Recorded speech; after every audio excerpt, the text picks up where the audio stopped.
All right, ready to rock? I'm ready to rock. Are you? I'm ready to rock. Welcome back to the OutRun Us podcast. I am your host, Taylor Rockwell. With me, I have my lovely, beautiful, amazing co host. Hi, my name is Kitia, and you can call me Kitia. And with us, we have an amazing guest. We have Dr. Rob Archuleta, founder of Addict to Athlete, author of Suffer Well, A Tale of Inspiration, Determination, and Perspiration, husband, dog dad, endurance athlete. What don't you do? Welcome to the podcast. We're so happy to have you. Yeah, thank you. Thank you. I guess what I don't do is content very well because you tried to help me and then you gave up. You were like, you're too old. No, I'm just kidding. That's so funny. For everyone who does not know you, can you give us a little bit of a backstory? Introduce yourself for the listener who might be meeting you for the first time. I think like the part of me that everybody finds interesting about my story is that I was a recovering meth addict, but I've been sober for over 21 years, but I was addicted to meth for pretty much I till I was 31 years old and I'm 53 now. And so, I started life late and then got into early in recovery, struggled with my weight. And then, just not having money, started running as a way to try to combat weight issues. And then I found out that, even though I was doing therapy and 12-step groups, the running and the exercise, which turned a little bit of everything, was helping me more. And I talk about in my book, Suffer Well, like I had an attorney, I was fighting my history and I was driving and I had a friend joking around. That was my attorney say, hey, please don't get pulled over.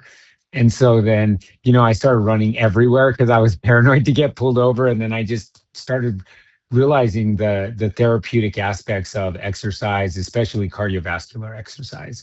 And so then, from there, I've done 7 Ironman. I've become a PhD. I have a master's in criminology, undergrad in social crim, and a PhD in advanced studies in human behavior. And I've been doing podcasts from Mariana Van Zeller to John Burton to everybody that you could think of. And now I'm super excited to be here with you all. We are so thankful that you're here. I feel like you bring such a unique perspective to the running community. If you had listened to episode 8, where we titled it Is Running Making Us Numb? Katia was talking about some of her experience with dopamine, running, wanting more, more, more. And in that episode, I referenced, oh my gosh, this would be a really good time to have Rob on, which is ultimately when we invited you. Katia, can you talk a little bit about that episode and can you talk about your experience for anyone who hadn't listened to episode 8 so we can dive in more into the concept of more, more, more dopamine, which I think a lot of runners experience? Yes, of course. I think it was around March when I realized that I was really low on my mood and my energy, and I couldn't figure out why I'm feeling the way I'm feeling. And then I think we had the conversation, and then it just started clicking into places. And I realized that for the past, I would say, probably since I started running, I always had a goal. I always worked towards something. There was always something that I was chasing. And at that point in March, I just came back from States where I was on a high. Then we did a big challenge in January where I ran probably a lot of miles, that more miles than I have ever run. And also I was running like 2, 3 times a day. So I was just on a high constantly. And then February as well, the same thing. I was just running, running, running. And then I had my last half marathon event. And after that, I just dropped really, really low. And I couldn't figure out why I was so low. And then we were just talking about it. And in my head, I don't have a degree or medical anything. It's just in my head. I started thinking that I have changed my exercise routine, that I used to train in the morning and now I was training in the evening. And then I was thinking maybe because that's the reason, because if I train in the evening, I get the dopamine and then I go to sleep. And then it disappears. Versus I felt like when I was training in the morning, I get the dopamine and I'm so excited for the whole day. And then I can just go and I'm so happy and everything. And then that was kind of like the reason what I was figuring out. But also going into the goals, I didn't really have a goal. I currently, well, now it changed, but up till probably last week, I still didn't have a goal. And I was just searching for what could I do, what I'm going after. And I don't know if you have an explanation what I was going through, but if you do, maybe you can help me. Maybe I am right with the way that maybe training in the morning is more beneficial than training in the evening. And yeah, I don't know. Can you help me figure out Yeah, what was happening with me at the yeah. time? Well, I definitely have some ideas of, I think, what you were going through. But one of the things that I wanted to bring up that you brought up on the podcast, which I totally agree with, is when you said going faster doesn't matter to me. And I think that's a good attitude to have because, like early in my endurance sport, like I spent so many years training so hard to cut 2 minutes off of an Ironman time. And Mm, then you wake up one day and you're like, a flat tire could have ruined that whole PR. So I love the fact that you're saying that because that's not really like what endurance sports is really about for me and most of the people I know. It's not about how fast your time is. It's about how do you deal with the unexpected, how can you mm, push your body and your mind, because honestly, like if you're talking about speed and like just how ferocious and how difficult can it be, like a tabata. I say this all the time. I do Tabata workouts, and I don't know if you're familiar with Tabata. It's 20 seconds on, 10 off, like at the okay. highest rate you could possibly manage. And so for me, I never thought about quitting an Ironman or an ultra marathon, but I think about quitting a Tabata workout all the time. Do you know what I mean? And it's because it's that high intensity. But I do think this is what you were struggling with. Because Taylor made a great point. She's like, I think we just skipped the addiction and went right to the recovery part. But what happens in our brain, like, so for someone like me who is a methamphetamine addict, your serotonin and your dopamine levels are 150 times normal. And I talk about this in my book. Like you're just filled with serotonin and dopamine all the time when you're high. And so like I get kind of give this baseline, and I'm using my hands, but like if you look at like the highest form of pleasure we could reach physically is sex, orgasm, love, all of those things, right? And then when you're on drugs like methamphetamine, you're way past that. And then you have sex, fall in love, have orgasms on drugs. And so when you come down, your baseline feels borderline depressed, and that could lead to depression and feelings of hopelessness. And so, like, what happens, like, there's a term for it, it's called anhedonia, and you feel a state of pleasurelessness. Part of it is perception because you know what it's like to be so high and then to come back down. And then the other part of it is your brain's not creating that high level of serotonin and dopamine levels. And so I've had that from doing methamphetamine. So when it happened to me with exercises like like training for an Ironman or training for an ultra marathon, and then going out and doing it, and then I think Taylor called it the post race blues.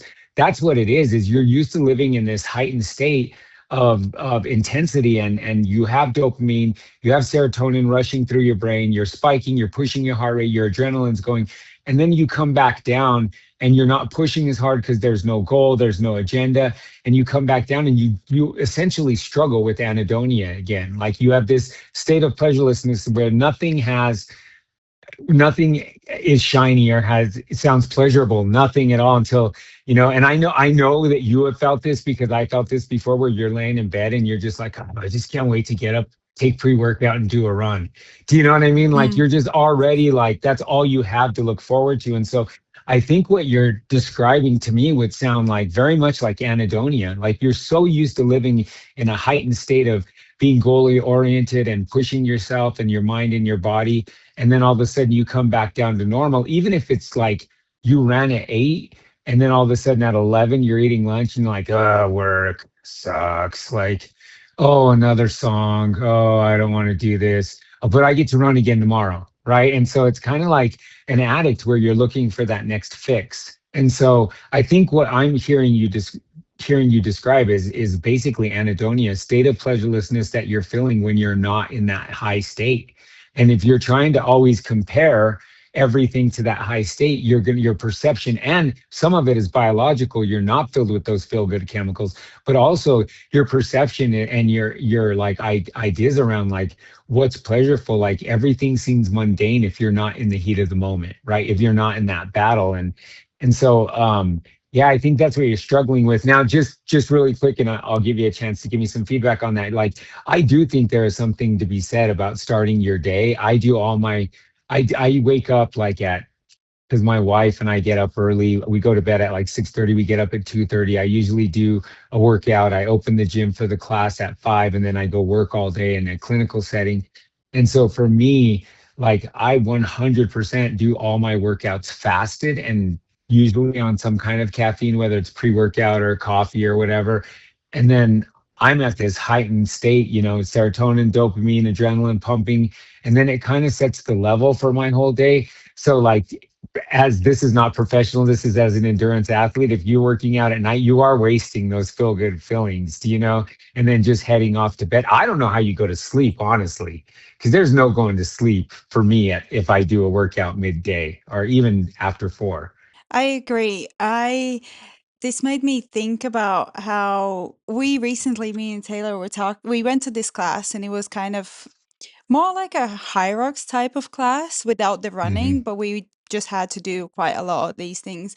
And we were talking about it, and it was interesting that I said I like exercise that make me actually physically sick. Like the Yeah. ones that make me be like, this was hard and I can't breathe and I can't move at the moment. Afterwards, I'm fine. On this high and full of serotonin, yes, and dopamine. And Taylor was like, I don't want that. I don't like it. And I found it very, very interesting to that made me think, why is it that I crave that type of exercise where it's like I'm all out, my heart rate is spiked so high, Mhm. versus Taylor doesn't need that. And especially with also with running, I enjoy speed workouts. I enjoy going so fast and then being out of breath and not being able to move my legs, versus Taylor, she was like, I don't want that. I zone 2, give me that, and I'm cool and I'm fine. I don't know how to explain it. The only way probably is biological as well. I just remember when I was a child, I was doing gymnastics, and maybe it stems from that because I was working really, really hard for years. Every week, I was working out for like 18 hours as a child. So, would you say that maybe that the need for that type of heavy exercise stems from the gymnastics? Because from the Yeah. age to 5 to 12, I was working out so hard, and maybe that's the level, the base for me, that I just it's higher than everyone else's, because I think those years are very, Developmental. yes, to Yeah. where now I that I'm adult, I'm like, I need way more than everyone else. Well, I think sometimes it's just as simple as this: you like what you like. Do you know what Mm, I mean? Sometimes it's as simple as like, this is your comfort zone. You've been doing gymnastics since you were younger, so that's your comfort zone. You like to be moving your body and you like to be pushing yourself. I do that in every aspect of my life, whether it's school, writing, whatever. But I think like what you're describing as those lows and that kind of lack of, it really does sound like you basically like sabotage yourself, right? Like because you're so used to going hard that when you're not, you feel bored, yeah. right? Because you're just like looking for that high voltage entertainment. You're looking for that high voltage. Like I bet you're like one of those people that if you're watching an intense movie and it slows down for 10 seconds, you're like, stop talking, fast forward it. Why is there dialogue in this, right? So because if you're one of those people that likes that high voltage entertainment, then you want that. And I'm with you. So Taylor, like, just thinking about you, like, so Orange Theory is staying in the orange zone, right? I couldn't think of a more miserable zone to be in for me. Like I would just be like, I'm gonna gain weight in this zone. I'm not having any, like, I just, but a lot of endurance athletes, that's where you should train and where you should do, stay in that zone where you could maintain. But I'm with you. I like the high voltage stuff too. And I do think, I just think you kind of sabotaged yourself. Like, and it does sound like you struggle with anhedonia, like that you have like this state of pleasurelessness because you like living and you put yourself in that high intensity, high voltage entertainment mode all the time so that when you're not, everything just seems boring. Like I do it because I'm old now, but like yoga, like if I'm doing yoga, like I just automatically go, well, at least let me do power yoga. And I'm like, no, I really just need to stretch. And then I catch myself doing like Travis Elliott power yoga on YouTube where I'm like dying and I'm like, yeah, this is what I need. But it actually is not what I need. It's just what I want. That is so funny. Yeah, you guys do seem to have a lot of similarities. I'm ready for my diagnosis, Dr. Rob, because I'm a little bit different. Yeah. And then we can move more into your backstory and how you came to be. But it's interesting to see how you guys have such similarities, and mine are very similar but very different.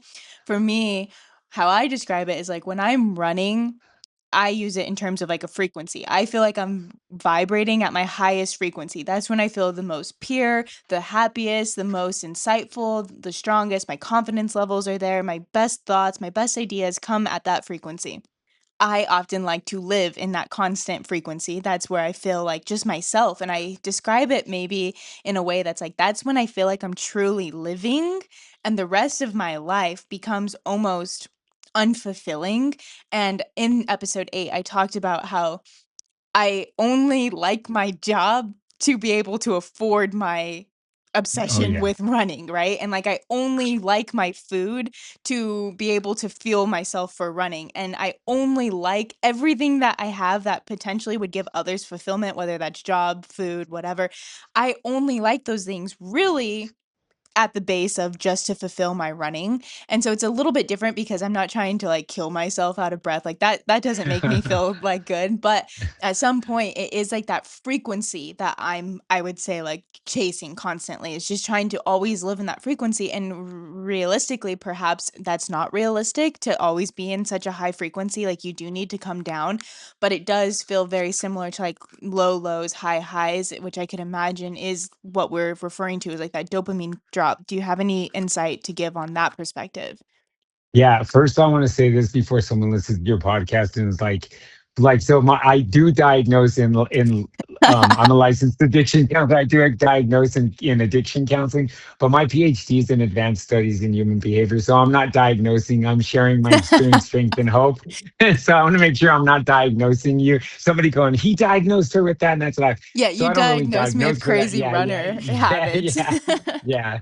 No, so I mean, so I'm not, just to be clear, I'm not diagnosing. But anyway, I would say, Taylor, like, I, when you look at the people forget this, right? We have years and years of being primal beings that are made to hunt and gather, right? Like, even if you think about this, like we are biologically designed to run down deer. Like we don't run as fast as the deer, but back in primitive times, like and like in the Paleolithic time periods, like hunters would walk, they would chase deer till deer got tired and just couldn't keep going, and then they're like, you're gone, goodbye, and then they would make their kill after miles and miles and miles and miles of tracking. And so I think there's a very primal part of us that, like, just from like what I've experienced, like when you're saying you vibrate at that frequency, like if we were back in the time, like, and you were part of a tribe, they'd be like, Taylor's the tracker, she's going to go out there and track it down. And I think like that definitely is something that you're just in touch with. And I think we lose that of being in touch with those primal aspects of who we are because we're on, not we're on our phones, and we're like, at restaurants and Netflix and chilling and like just distracted. And I think you're very in tune with it, and I think it's a very natural thing for us to be wanting to move our body, and a very primal thing for us to be wanting to keep going forward and to keep doing that. And I just think that I do think like there is this kind of anhedonia when you're not accomplishing, that high could also be accomplishing. But it just sounds to me like, you're in touch with the primal aspect of who you are, right? Like think about that. Like you're just in touch with like moving your body, and it's a very, like, it's hard to explain to people that don't do endurance sports, but it's very spiritual, but you have to listen for it. Like I heard you talking about, I don't know what podcast you were on, talking about it, but you said like that you don't listen to music anymore, right? Like, and how different is that like I still listen to music a lot when I work out and run and stuff, but how different is that experience when you could listen to the world and the world's moving with you? And Gina bought me those Oakley Meta glasses because I was just obsessed with. I first of all, I don't want to wear a GoPro, but those glasses are great because I was obsessed with sharing my journey. Because how many times, Taylor, have you been on a run and the sun's coming up and the wind's hitting perfect and the dust is just going in your face and you're like, why doesn't the world all get this? I want to share this with everyone. And I put it on my Meta glasses and I'm like, and put it on Instagram and I'm like, it just doesn't translate the same way. Like, so I think you're very in touch with, which is why I think people are attracted to your page and your channel, because how often are you hearing somebody genuinely talk about a frequency that they're functioning on and how they're so in touch with who they truly are. And I think that you communicate that from a genuine perspective, and people know when someone's not genuine. And I think that's awesome that you are tapped into that. Like, for whatever therapeutic feeling it gives you, I feel like that's just I would say, like, you're so in touch with that primal part of you that I think that probably, like, so just imagine, like, back in the days when people hunted, like, what do you think the person that was the hunter and gatherer, like, they can't wait to get back out there. I want to go out there and track, and they're like, let's just chill and make some pottery. Like, no, I want to go back out. So I think that's you. Like, so and I've had those feelings before too. And I think it's awesome. Yeah, no, I really do appreciate that feedback, and it's interesting to hear your perspective and giving us some insight how we're so similar but so different. But before we get too off track into talking about Katia and I, you come from a very interesting perspective just as yourself, being that you've lived 1,010 lives. So I really want to start from the beginning, because this frequency or this vibration or this feeling that we're talking about so openly wasn't something you were always so familiar with. In fact, you perhaps were like the opposite of this. So, can you walk us back to the point of which you think was the beginning of approaching your rock bottom? Like, when was the moment you were like, oh my God, I need to change or I want to change? And any details before that that led you up to that moment that you think is important to kind of, let's say, if somebody isn't at rock bottom but isn't in this endurance sport yet, how could it benefit them from your experience? Yeah, I think this is also something that both of you, like, people always ask me, do we have an addiction problem in the United States? And I always say we have a purpose problem in the United States. And I think that endurance sports gives you a purpose, right? Like, it gives you drive. Like, the reason you're never bored in addiction is because you have to meet that basic need of getting drugs over alcohol, over food, over water, over shelter. If you're looking at Maslow's hierarchy of needs, and again, I talk about this in my book, Suffer Well, you want to get high first, so you're chasing it down, and so that is your purpose. Like, you never wake up in the morning going like, I don't know what I'm going to do today. You know what you're going to do today. You're going to chase the baggie, or you're going to try to get dope. And I think that I always say addiction gives you three things. They give you a false sense of purpose, a false sense of control, and a false sense of intimacy with the people.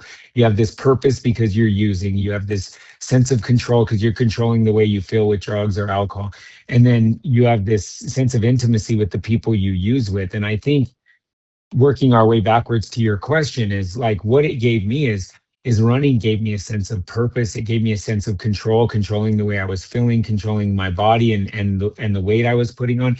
And then this sense of intimacy you have, like, with people that you see. Like, if somebody's at an ultra, like, you're eating a quesadilla, looking at each other and winking, like, yeah, you know what we're going through right now, right? Like, when you were talking about drinking pickle juice, I'm like, rookie mistake, but I've done it too.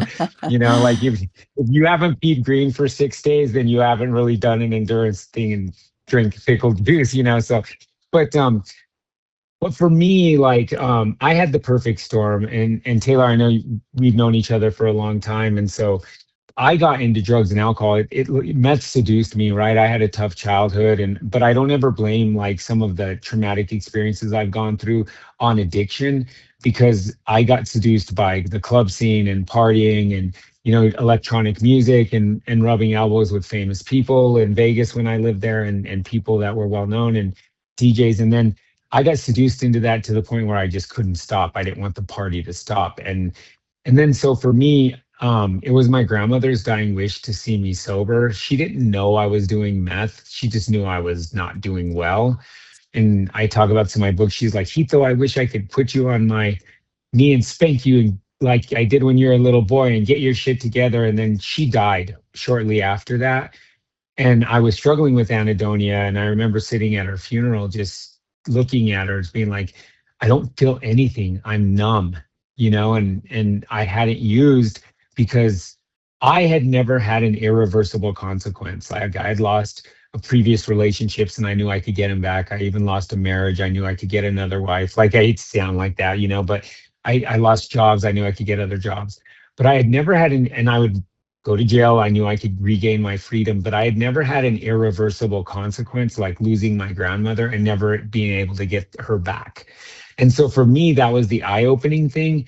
And then I still smoked cigarettes, and I went from like a sexy methed out 155 pounds in a fishnet shirt and leather pants to like 280 pounds, like, or whatever it was, like, and then I was just wearing sweat drawstring pants and like a baggy shirt because food tastes so good when I got sober. And, like I just missed eating. I missed family time. And I tried to fill that addiction hole with, some people try to fill it with spirituality. I filled it with food and time with my family. And I woke up one day and I was, extremely overweight and didn't recognize myself. And then I just figured that I had to do something and I didn't know what to do. I tried aerobic kickboxing. I tried a little bit of everything, but running was something that was really easy. I could, I'd go to the park across the street and I'd walk the straight, and then run the corners and then walk the straights and run the corners at the track. And then pretty soon I was walking the corners and running the straights. And then pretty soon I was signed up for a 5K. And then from there, I was like literally off and running. I found purpose through that. I found, a way that I could, lose weight, which I understand, like the idea, like I know there was I'm going to get off on a tangent real quick, but I know Nike put that thing out that said, runners are welcome and walkers are tolerated, right? Like I understand that mentality, but which it is that when you're at a marathon, you want everybody to run. But like, I think about my journey where I started as a walker. Like I talk about in my book, like my first half marathon, a speed walker beat me. Like it's freezing outside. I have on a giant tap out shirt, a stocking cap, and snow gloves. And this dude's wearing like the silk shorts like you wear and a tank top. And he's like doing that booty walk where they walk fast. And he's like, "You're doing great. Keep it up." And I'm like, what just happened? Do you know what I mean? But so my journey was not starting very fast. Like my first race was a 5K, my second was a half marathon, and I wasn't fast, but I did walk. But you want to give credit to everybody that's out there. But for me, I think exercise, it helped me with my anxiety. It helped me with feelings of guilt and shame. It helped me with dealing with the choices in my past. It helped give me purpose. It just happened to be running because running is very primal and it's cheap and it's something we could do. You just need running shoes. You could do it anywhere. And so I think there's just, for me, and statistically, if you look at it, like exercise, it gets you in touch with your body. It helps you process things. How great of ideas do you have when you're running and you're out there and like you're pushing yourself and you find out a lot about who you are. And I think you find out about who you are, for me in recovery, who I am and how I was going to deal with difficult situations, and I found all that through running, through exercise, through triathlon, through everything. And so for me, I think anybody that's out there saying like, hey, where do I start? This can be like, exercise can be something that you don't be invited. You don't have to like, if you're in early recovery like I was, like you don't have to feel like an outcast in school. You don't have to go work a terrible job and feel like your criminal history is holding you back. You could go out and run. And when you show up at a 5K, nobody's asking you about your history or your criminal past. You're welcome into that group. And then you're running like, with a new tribe and a new family of choice through exercise and fitness. And so I think for me, this is like a easiest, cheap way. And it is very therapeutic. It is therapeutic the way we process, the way we move, and the way we, push through all that. So I know that's kind of a weird answer, or a long answer, but for me, I could truly say that running and endurance sports gave me myself back. because I woke up one day looking at an extremely overweight person that was into Depeche Mode and electronic music and didn't recognize myself. And I say this all the time, on drugs, I was never suicidal. When I looked in the mirror and was struggling with my weight, I was extremely down and had those thoughts. And exercise helped cure a lot of that. Like I've done a lot of therapeutic work too, but exercise was the foundation of it. It was like my SSRI, you know. It was my, Prozac. Yeah. No, it is interesting because, like you had mentioned, me and you have known each other basically since I was a child for seems like forever. I've read your book, Suffer Well, but from the perspective of someone like Katia, I know she had some questions that she wanted to ask you specifically regarding around what you just said. Do you want to Yeah. hold one of those up? I just wanted to go back to what you said and kind of put my input and how I found running in a way and then ask the question. But I think the most important moment in my life where I realized running does something was when I was about 15, but I didn't realize it at the time. It was now that I'm older and I'm looking back of all the situations. I think it was like 14, 15. I was quite overweight at the time because I quit gymnastics and then I was just eating to fill the void, I guess. But I was a child, so I didn't actually understand it. That's how I see it now. But I remember I was going, I have an older sister and we had a massive, massive argument. And I remember I went for a run and I came back and then I said something to her and she was so angry. And I was like, why are you angry at me? And then it was like, oh, we argued. And me going for that run kind of reset my mind. I forgot that we argued. I forgot that there was a problem.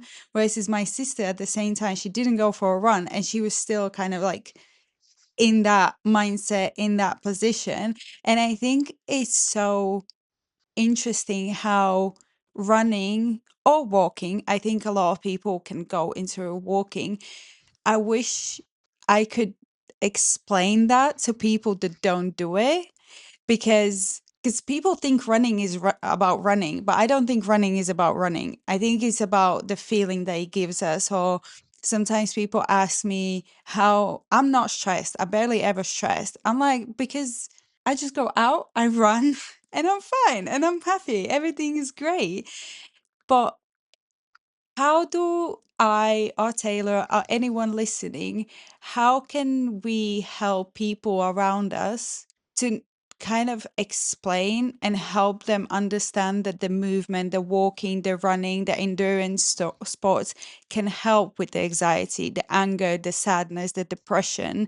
Because I have some people in my life that I see that it would benefit. Even my younger brother, he's diagnosed with depression, and I said, try walking, and he walks a lot now and it helps him.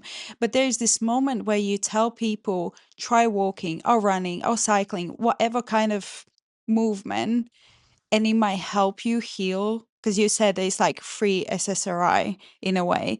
How can we maybe help other people to get to the point?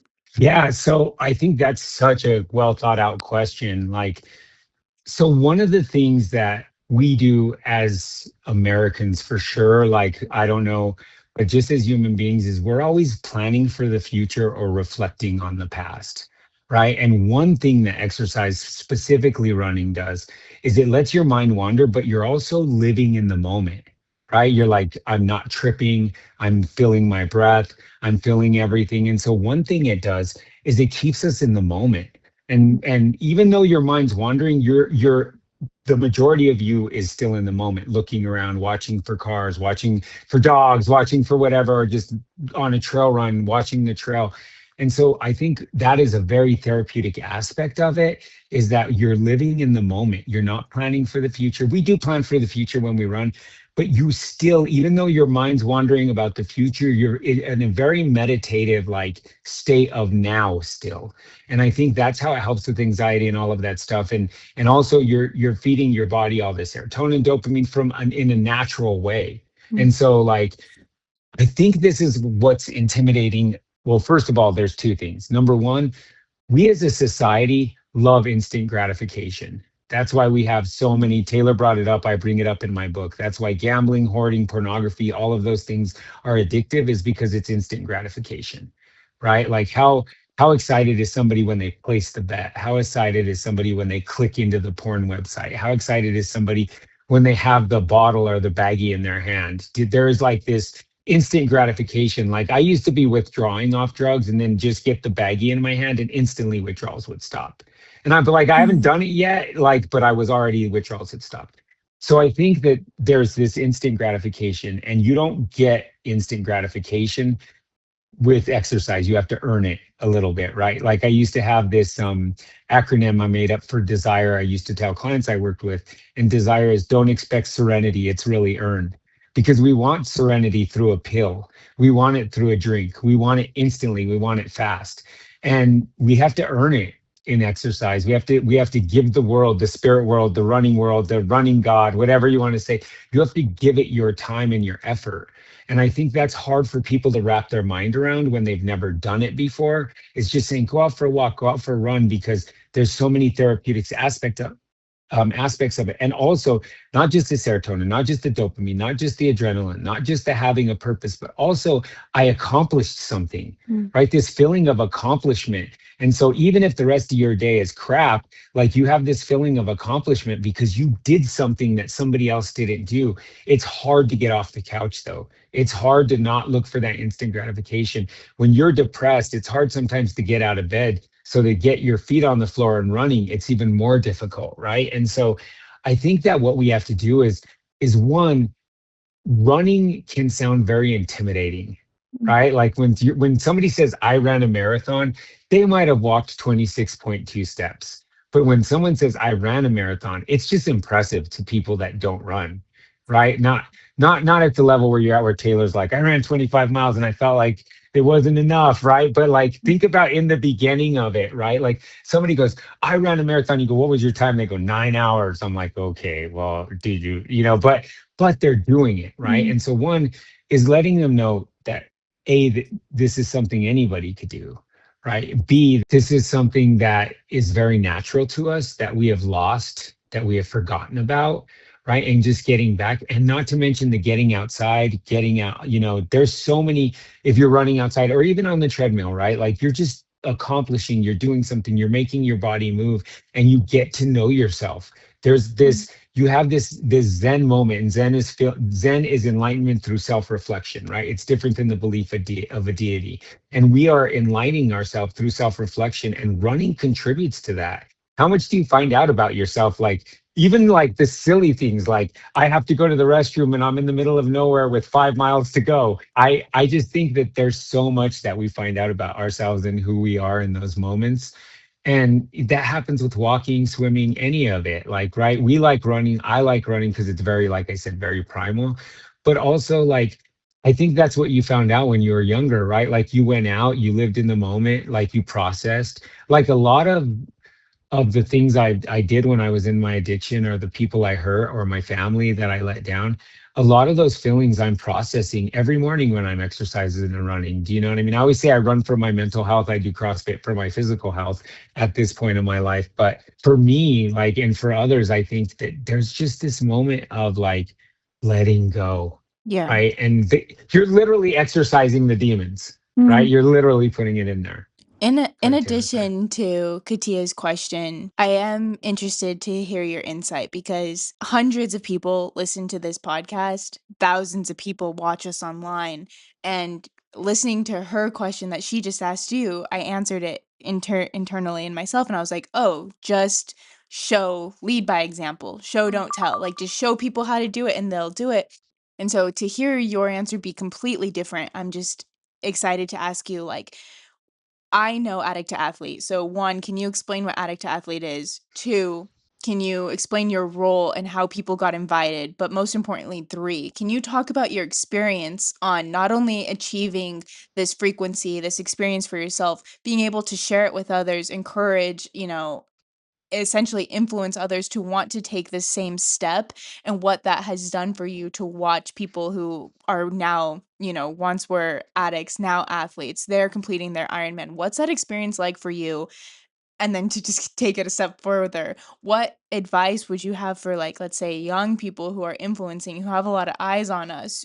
How could we be better? How could we be different? Or what shall we be mindful of through this journey? Yeah. So one thing I want to say before I forget to say this to you, you know how you really find out who you are and what you're doing, and if you truly love it is what if you don't share it on Mm. Instagram or Facebook? So like I unfortunately before my book came out, I had thousands and thousands of followers on Facebook and I hadn't really messed with the other platforms. But during the first election, the first Trump election, like I couldn't take it anymore. Like I couldn't take social media anymore. And I got off, totally just got off because I was like, I don't want to be mad at people and I don't want to hate people. And I got off of social media totally. And this was before I discovered Instagram, right? Like, but I really started to question, am I still going to go out and run if nobody, like, if the tree falls in the forest, no one's there to hear it. And I started asking myself, am I still going to run 5 miles if nobody sees it? Like, am I still going to run 6 miles? And I did, right? And you find out, like, oh yeah, I'm doing it, but I'm also sharing my experience, strength, and hope by being online. And so, like, the whole point of being an influencer, right, or sharing like the social media is to share what you're doing. And I think that goes into sharing my experience, my strength, and my hope. My experience is what I did, my strength and my hope for you and the hope for what I hope to accomplish. So I kind of had a turn moment where I was like, okay, my intent on being on social media changed a lot. It wasn't about, hey, look what I can do, or look, I'm not an addict anymore. For me, it became about like, hey, I'm sharing my experience, strength, and hope, We right? And I think that's what you all do We too. just had this experience because we ran the 100 mile together. That episode had already been out before this episode comes in, but her watch died at 95. And so she didn't Oh get yeah, the 100, she didn't get the actual Garmin saying you're for this, and it was just 5 miles short. And so it did, for 2 miles, we talked about this experience and we were talking like, we don't run for kudos, Strava kudos. We don't run for yeah, the sticker. We don't run for the Instagram. And like, we had the moment of like, we both took every step together. We know we did it. And she kind of felt like it feels like I got cut short. And I even got it tattooed on my leg not too recently. No yeah. I saw that. spectators, like do it when no one's watching. So I think we're very much aligned with that. And, Yeah, it's an interesting perspective. But just to regroup, go ahead and explain to yeah, us yeah, what Addict to Athlete is, your yeah, influence, and moving forward from there. yeah. Having said that, though, I will go back and drive all the way across town to get my Garmin if I forget it. Yeah.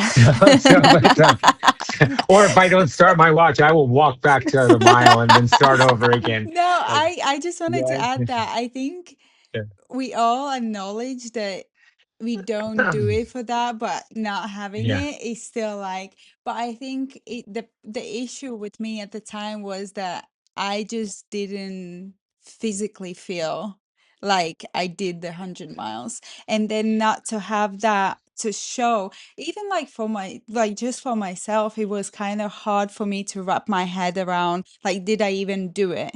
And I think that having that 100 mile sticker from yeah, Strava or whatever, it would kind of like, no, yeah, you did it, but now I don't have it. And I'm like, and I don't feel any physical effects from doing the 100 miles. It's like, did I even do it? And we ran the event on our own. So there wasn't a finish line with a crowd yeah, applauding you yeah, and they give yeah, you a medal or a buckle. It was very much us. We finished and then we're like, okay, let's go get a coffee. Yeah, Like, thanks for yeah, yeah. pastries now. It's anticlimactic. yeah. Yeah. Well, I actually follow you on Strava and I just figured you quit. No, I'm just kidding. I don't follow you on Strava. I'm just kidding. I don't You know what? just I'm gonna go. yeah, Should we just run another 100 miles just yeah. for the sticker? So so back to addict to athlete, Taylor. So what happened was I was going to AA meetings and NA meetings, like which is Narcotics Anonymous and Alcoholics Anonymous, and then running home or riding my bike home. And I started realizing that like people were saying, I leave those meetings triggered. And I started saying, I get home tired. And so I started saying the idea of being tired and not triggered, because the things that people say in therapy, whether I was doing like therapy back then or whether I was doing a 12-step group, I was processing better after the workout. right? And so, like, by the time I'd get home, I'd be like, I had this insight into what was said at the meeting. I had this like understanding, like where I could take, because at first, like sometimes things are said in therapy or things are said at meetings where you disagree with it and you might be a little fired up. And then by the time you get home, you're like, oh, that makes sense. That totally makes sense, right? After you finish your run. And so for me, I wanted to share my experience, strength, and hope, like they say in the meetings. I wanted to share that with others. And so first I went to like AA and NA. I said to their world organization, I said, I want to start a program where we take people and we do a meeting and then we do a half-hour meeting, a half hour of exercise, and they could process and not be triggered. And they're like, we don't change our format ever. And I was like, well, then I'm going to do my own thing. And so it was named after an article in Runner's World, was talking about an elite runner who got addicted to opioids after an injury. And the name of the article was Athlete to Addict. And it dawned on me that I was an addict to athlete, right? I went the other way. And so that's where the name of the program came from. And I just really put an ad in the newspaper and said, if you're an addict and you want to have a meeting and then we'll run around the track, like that would be awesome. And yeah, this will help you with recovery. And then people just showed up. Like tons of people showed up, and it was really cool. Here's the problem I talked about on the Mariana Gonzalez podcast, and Taylor knows our hometown, and I don't want to even say it, but like then drug dealers started showing up, like because they knew that we were like, hey, look at all these girls running around the track in their workout clothes, all tatted up. Like I'm gonna just see, hey, do you need a ride home? And like, and then the cold pushed us indoors. And then we moved to like Insanity and CrossFit so we could all start together and finish together, because it was very hard to run as a group, especially like when it's all of your recovery, because then our advanced athletes that were coming would say like, the newcomers ruining my workout because they're so slow, and I would say like, oh, well, so the great part of CrossFit and Insanity was that we could start together and finish together, but like our events and our races would all be like running or biking, or to get your t-shirt for the first time or to be a part of a race is so cool. And so Addict Athlete, we designed it around working with a population that is disenfranchised, which is the population of offenders. And so we were working with people on probation or parole. That's how we designed the program, because those people have what is called criminogenic needs. And those needs are that they have they have pro-criminal thinking or anti-social thinking, meaning anti-society. They have pro-criminal, views, ideas, history, behaviors. And so, they didn't have a place in society. Their social norm is a social norm of gang involvement, drug dealing, and all of that. And so what we wanted to do is take a sociological aspect of how do we remedy that. And so we were working with offenders saying like, and Taylor, you remember those old meetings down in the bottom of the gym we used to rent. There was some hardcore dudes, like dudes with swastikas on their neck and sweating with, dudes that were gang affiliated with, a Mexican gang. And we were all working out together and slapping each other high five. And there was this unity and saying like, our social norms have changed. We can be a part of something that's not antisocial. Not all of our friends and pleasure has to come from illegal behaviors. I designed that program to like share my journey, like what worked for me. And I'm not saying it could work for everyone, but I wanted to share a journey and say, hey, this is what worked for me. And we could take some of these people that nobody is supporting, some of these people that can't even get a job because of their criminal history. And we're going to take them and we're going to be like, you can help others. You can sweat together. We can work out together.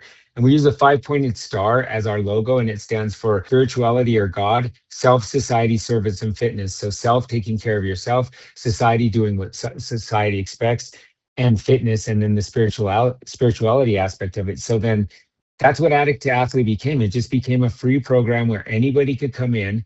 It's a half-hour meeting where we have a manualized curriculum that I wrote. And we are the only program in the nation, as far as we know, the world, according to Tom Shanahan, the author of Spiritual Adrenaline, that has a third-party independent study done on the program that shows success rates and people on probation and parole reducing recidivism through exercise and education. And so for us, that's just kind of how it started, and that's how it's still going today. Now since COVID, we started going into the jails, and now like I help with the one in New Mexico. I don't help with the one in Pueblo. Sheena runs that, my wife, Sheena. She's the co-founder of the program. She's also an ultramarathon runner and an Ironman. And so Sheena runs the one here. I help with the one in New Mexico. I have nothing to do with the one in Colorado anymore. But she has the coaches that go into the halfway houses, into the jail.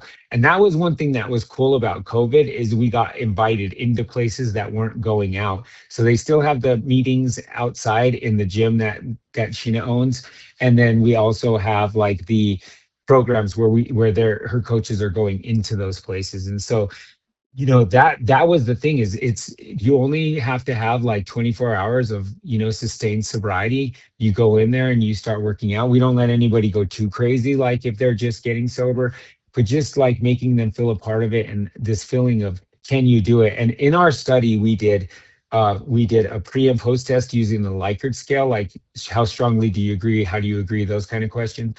And then we asked people, how do you feel about what's possible? And then their perceptions changed. Like they felt possible to get off probation. They felt like it was possible that their PO was helping them and that their family and their behaviors changed. Then we did a fitness test, which was like burpees, sit-ups, push-ups, and everybody got better too throughout an 8-week period. And so, that's how Addict to Athlete got started. And that's like where it's at now. And it's just continuing to grow. And there's Scott from the Phoenix who does Phoenix Multisport that's very similar to what we do. But we were the first ones to come and say we're strictly going to work with an offender population, and then now it's open to everybody. But we still that's where we shine the most, and that's where we make the biggest changes to people's lives. Thank you so much for sharing that.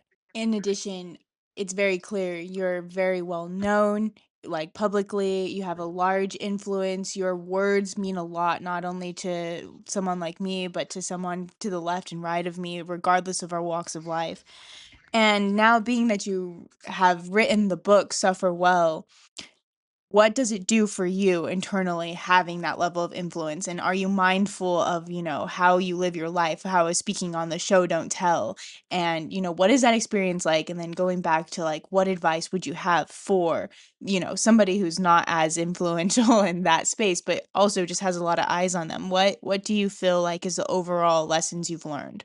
Well, one, it causes me, like it probably does you, a ton of anxiety because you're like, everybody's recording all the time, right? And you don't want to slip up. One of the things that I've had to learn is to grant myself grace.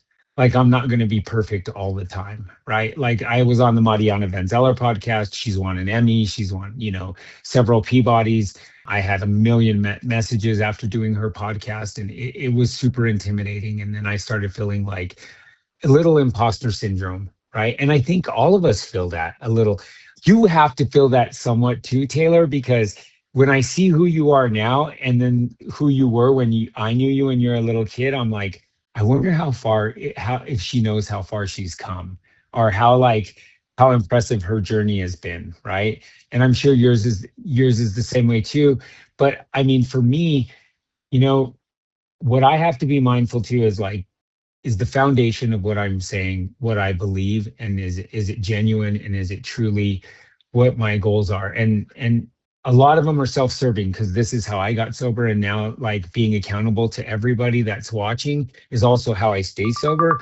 So, but I love that I'm sharing my experience, strength, and hope, and my whole heart is into, if I can do it, you can do it. And so looking at people who have lost weight, looking at people who've been on probation or parole, looking at people who have been on meth addiction or fentanyl now, and that are polysubstance users and have broken and lost relationships and scared to go to college. Like, the foundation of who I am and what I try to do on a daily basis is, how can I make the world a better place than it was like when I leave, right? Because I was making the world a worse place before. And so now, how can I make it better? How can I share experience, strength, and hope? How can I live the God, self, society, service, and fitness? And so for me, like, having that influence, it is a very powerful tool to help people change, but it's also like a very easy platform to like let people down. Do you know what I mean? Like, especially in our TikTok society, where I could be talking shit to somebody like at the gym, and somebody could snap that, post it, and then all of the sudden it could undo what you've done, right? And so, like, I think for me, it's trying to remember to be pure, always having good intention. What's my intention of every single thing I do? If I post something online, what's my intention behind saying this? And for me, like, I don't know how you guys do it with all the content you put out there, but for me, I like know if I'm tired or whatever I put in, I could get lazy with putting content and the message could get diluted. And so for sometimes I'm like, don't post till tomorrow morning. Even though at the moment I might want to, or if I am going to post something like that race that was really cool and you accomplished something, like I posted at 12, I posted at 3 a.m., I posted at 4 a.m., I posted at 6 a.m. But I was like very short, like, this is what you're doing, this is where I'm at. I want to share my experience, strength, and hope, but also knowing that my mind's not in the right place to like really represent what I'm saying and who I am. And so for me, I love the idea of being someone who could help somebody else change their life. But I also am afraid of the idea of something I say can hurt or harm somebody, or maybe not come across the way I want it to come across.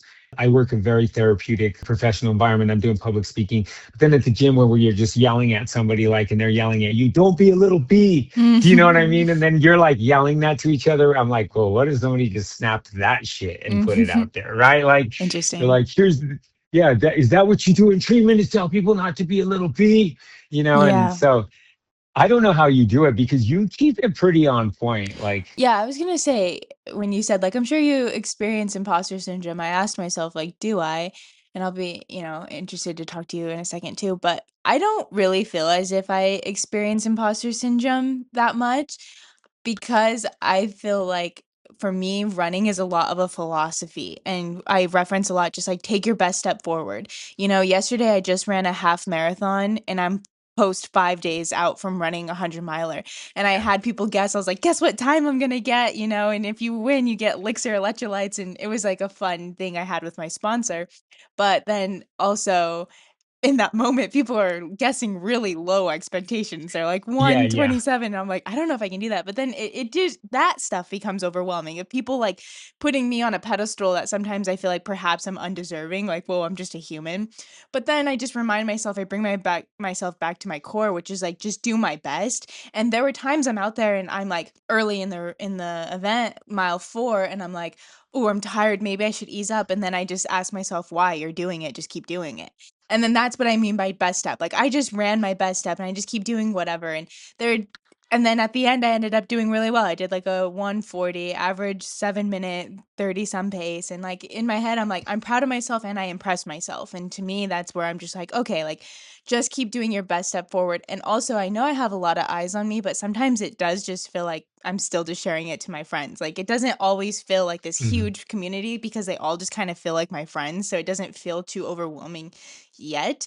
But there are also days, we were just talking about this, where I open Instagram and I look at my own Instagram and I'm like, "Who is this person?" Like, that's just who I am. Like, I see the 100 miles, like, I don't know about you, but sometimes that becomes blurry. Like, I know I did it and we have the proof and I documented all of it, but even now it sometimes feels like that was just last week and I almost forgot it. So, it's kind of not necessarily an imposter syndrome, but perhaps just like a just standard that I choose to live and implement for myself that sometimes can feel overwhelming, but if I just simple it down of just like just be the best version of yourself and take your best step forward, that's kind of how I find groundedness in all of the like noise and especially when people have certain I'm sure you've seen it. There's like runner's high products that a lot of people reference now where it's like they use like THC and stuff. And like I don't drink, I don't smoke. That's not a part of either of our lifestyles.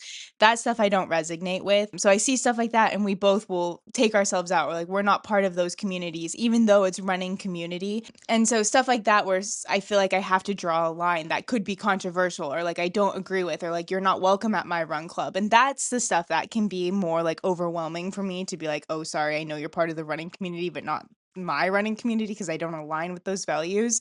How do you feel? I just want to go back to where you said that you want to be the person that if you can do it, anyone can do it.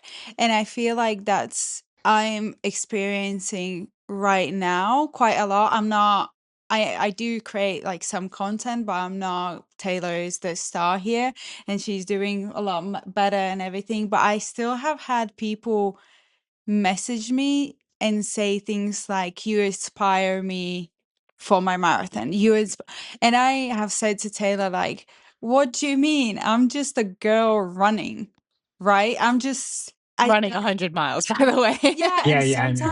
sometimes I just feel like I'm more proud of somebody else's accomplishments. Like when we did Yeah. the 100 miles together, I was so excited for Taylor, and I remember I even commented on her video saying, "I'm so proud of you." And somebody that we know for our challenge community, he said, "Wait, didn't you run it with her?" I was like, "Yes, I did, but I can still be proud of my girl, right?" I think that's like one of my whys, why I do it, why I run, Hmm. because I started not late. I started running, I'm 31 now, and I started running when I was 28. And I feel like that's when I really think about my why is showing people that it's never too late to start, first. And second, if I can do it, anyone can do it, Yeah, right? yeah. I'm Right. literally just a 5 foot girl running and having fun and just being in a way that like I'm just having fun. It's not that deep. It's the same when you said about the times and everything. I did my half Ironman in October and everyone's like, what was the time? What are you aiming for? I was like, I'm not aiming for anything. I just want to complete it. How fun it is to go out and swim and cycle and run. And it's just exciting. And yeah, this is just what I'm aiming for. And I think I still, even though I have like a small influence and I don't have that many people following me, I think there is still it's a very slippery slope of what I share and how I speak and what I say to not do it the wrong way. I think something else that like maybe you're not aware of, or maybe you are, but one of the things too is we forget like how like our content, or maybe your content like is just pulling them away from something negative in their life for just 10 seconds. Like I was having the worst day the other day, so bad. Like I had a bad dream, and that bad dream led to an anxiety attack. That anxiety attack led to intrusive thoughts, and then I had to have a root canal that day, and I was like not in a good place, like starting to feel like I wasn't going to get better. And then I like opened my phone and I was watching Taylor clean her hot tub and saying she was sorry to like the fungus or something she was killing. And I was like, and I was like literally in my head, like, this is the stupidest shit I ever seen in my life, but I feel so much better now. You know what I mean? And I don't know why I was watching that. And then I instantly was like, and I thought for the moment, and it wasn't just your video, it was a couple others, but I was like, just for 5 seconds of my life that day, I was able to just watch and look at somebody else's. And sometimes we forget that we don't have to be doing something sensational or sometimes we could just, they get to just be around us. And that's hard to see like that. Somebody just wants to see like, hey, what's Taylor do when she Mm. cleans her hot tub? Oh, she praised a fungus that she's going to kill and says she's sorry. You know what I mean? Like, or, even I'm sure your followers that see you run, like sometimes you're a farmer and you might not realize this, but you're planting a seed, and that seed might not grow for 5 years. And then one day you're going to get a message from somebody that's following you, and they're going to be like, I know you don't know me, but 5 years ago I saw on Instagram you ran a marathon. I ran my first one. And so, like, at the very least, you're planting seeds, right? And Mm. showing, like you said, what's possible. So, sorry, go ahead, Taylor. No, I was just agreeing Yeah, because yeah, it's hard for me to hear her say, like, oh, I have smaller following or I don't have the same yeah, influence yeah. as Taylor. Like, I just disagree because I just feel like she shines just as bright at the same frequency. And, like, I wish she could see herself through the eyes that I see her, but I know that that's a lesson that she'll learn on her own. And so, like, I like and agree that you're saying, like, it's this, maybe it's just the seed planting now and the consistent watering, but like eventually she'll see these beautiful trees, these beautiful flowers, these beautiful plants grow. So I know that's like in her future, and I'm thankful that you co-signed that Hey, with me. so, Katia, something I was going to say to you is when you said that you feel down when you don't always have an event, or when Mhm. you don't always have, I think that as the longer you're doing this and the more you do this, you'll find that like the accomplishments just get greater and greater. And so I studied this tribe one time, right? Like, and I explain this when I talk about one day at a time, but there was this tribe that they wanted their children to live in the now. And so they gave them like a bamboo tree to grow. And then every day they had to jump over that bamboo tree as morning exercise like 100 times. Have you heard this before? And then No. so then they're jumping over this 100 times. Well, as they got older and they grew, the bamboo stock grew, right? And so then pretty soon, at 10 years old, they're jumping 10 feet. Yeah, I mean, they're Mm. jumping over a 4 foot and then at 11, the bamboo stick is 12 feet in the air, and they're jumping over this bamboo stick, that's like 10 feet tall or whatever, 100 times. But they never had limitations on it because their abilities grew every day to jump over. As the plant grew, they just jumped higher and further and didn't realize that they were jumping higher every day. And so then if we walked up and saw that, we're like, oh my God, you're jumping over that thing and it's 12 foot tall. And they're like, I do that shit every day. Right. And so, like, when we're jumping over this thing every day, right. And then the accomplishments get greater and greater, and we don't see how great those accomplishments are. But just knowing that, like, because eventually I'm 53, like you guys are going to find out, I'm on the back end of it, right? There's not a lot of PRs in front of me. Do you know what I mean? There's more PRs behind me at this point, but I just keep jumping the bamboo stick, right? I just keep jumping it. And I know my accomplishments will then it's like, then it becomes like, what's my accomplishment for my age? Like, how am I beating other people my age, or what's the best I can be? And I think that the reason I was saying all that is to get to this is you will find, like, in running, like, and I'm just saying this as an older person, like, you will find that you will constantly reinvent yourself, right? You're constantly going to reinvent yourself, whether that's as a runner, a skateboarder, whatever, as CrossFit or rollerblade, whatever's in your future. You're going to constantly reinvent yourself. But two, also, you will have these seasons where everything's clicking and the running is awesome. And then you'll have these seasons where you're like, I have freaking plantar fasciitis and running stupid and it's ruining my life and I can't even sleep anymore. And when I get up, my foot hurts. Why did I do this to myself?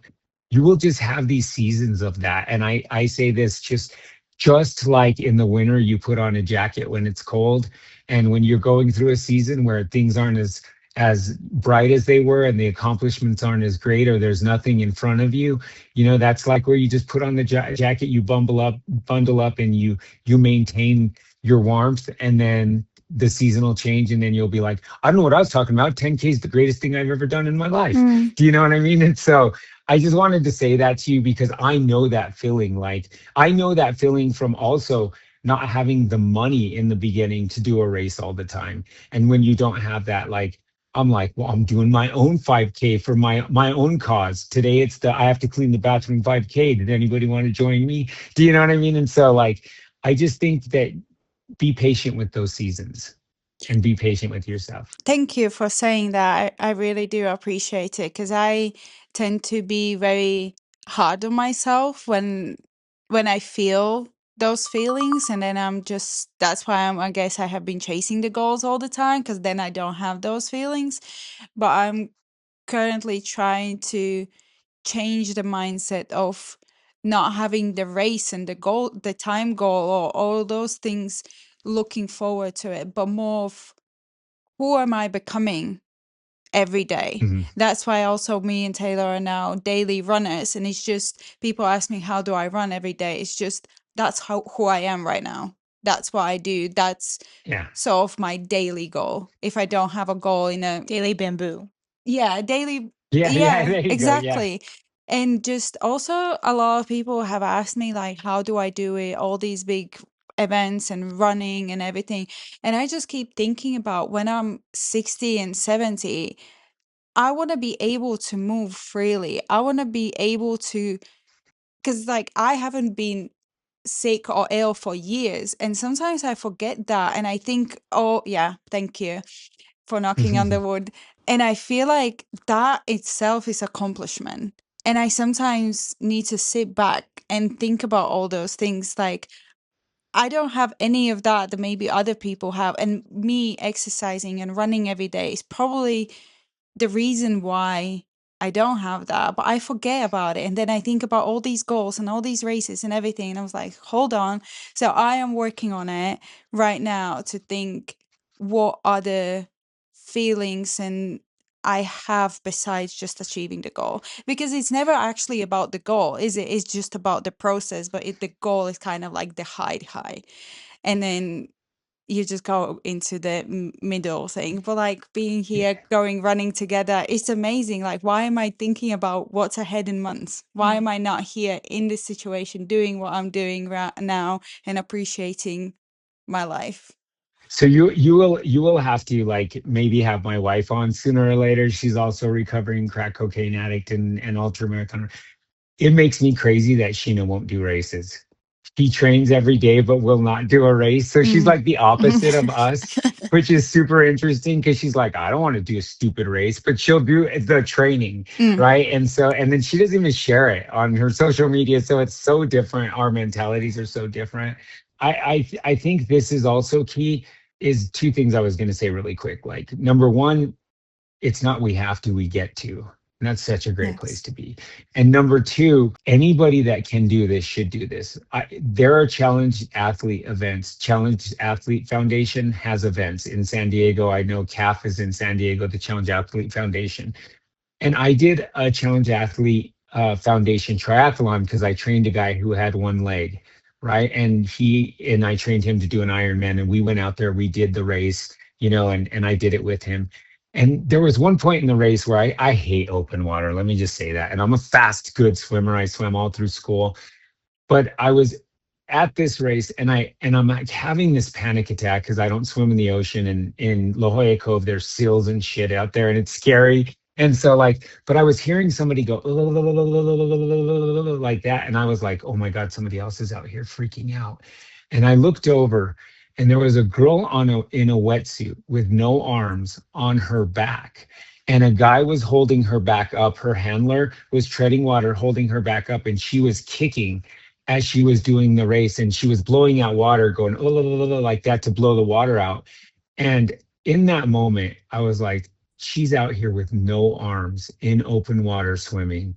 Like, and I'm having a panic attack. If I die right now, I get to die in this water. I get to be here with this person with no arms. And it really changed perspective on a lot of that stuff for me. And the Challenge Athlete Foundation is such a great race to be a part of because you see people doing things that you never thought were possible. Like seeing somebody swimming in open water with no arms and a wetsuit on, like you're just like, I got to pull my life together because I think this is hard. And she's like, you're doing great. I'm like, oh my God, like, like this lady's just making me feel, and so I think that's also the great thing that we get to see is as endurance athletes, we get to hear the great stories and we get to see people doing amazing things.